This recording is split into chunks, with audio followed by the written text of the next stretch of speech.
बऱ्याच वर्षांच्या कालावधीनंतर आज साईंच्या नगरीत भिक्षेकरी पकडण्याची मोहीम राबवण्यात आली। पोलीस यंत्रणा, साई संस्थान आणि नगर परिषदेनं संयुक्त कारवाई करून 80 भिक्षेकरांना पकडलंय।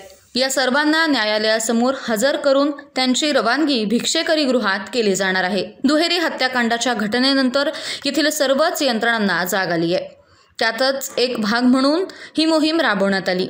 यातील बहुतेक भिक्षेकरी हे विविध आजारांनी त्रस्त आहेत। बरेच जण व्यसनाधीन आणि दिव्यांग देखील आहेत। साई भक्तांकडून बऱ्यापैकी रोख रक्कम आणि खाद्यपदार्थ मिळत असल्यानं भिक्षेकरांच्या दृष्टीनं शिर्डी हे सर्वाधिक आवडतं ठिकाण म्हणून नावारूपास आलं होतं। शिर्डीत भिक्षेकरी आणि नशाबाजांचं एक वेगळं जग आकाराला आलं होतं। महत्त्वाच्या रस्त्यांच्या दुतर्फा अस्वच्छ, विकलांग आणि नशेबाज भिकारी जागोजागी दिसत। त्यातील बऱ्याच जणांना विविध आजारांनी ग्रासलं होतं।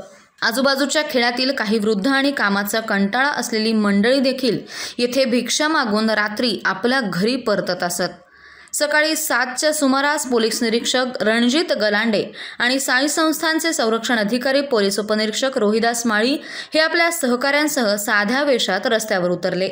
नगरपालिकेच्या पथकाच्या मदतीने मोहीम सुरू झाल्याचं लक्षात येण्यापूर्वीच तब्बल 80 भिक्षेकरांना त्यांनी ताब्यात घेतलं।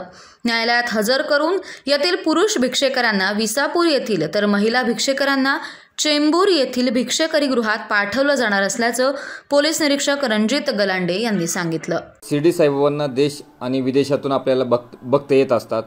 हे भिक्षेकरू त्या भक्तांना अडवतात, जर अडवून त्यांच्या अंगाला झटापट करतात, जर पैसे नाही दिले तर त्यांना शिवीगाळीही करतात।